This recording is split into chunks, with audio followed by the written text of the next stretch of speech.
দেয়ালের যে লেখাগুলো যখনই দেখি অবাক লাগে, এত কথা কিভাবে এদের মনে আসলো।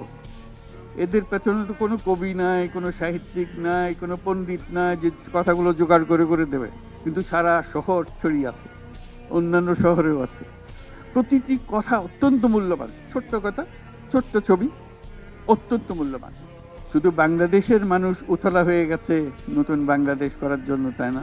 আমাদের যত বাংলাদেশি সারা দুনিয়া জুড়ে আছে, যে তোমরা একটু আগে বলেছো তাদের কথা, তারা সবাই বলছে যে আমরা আসতে চাই, আমরা এই নতুন স্বপ্ন বাস্তবায়নে শরিক হতে চাই। কাজে তারা, তোমরা যে ঢেউ উঠিয়েছ শুধু এখানকার মনে না, সারা দুনিয়ার বাংলাদেশিদের মনে এই ঢেউ উঠিয়েছে, তারাও যোগ দিতে চায়।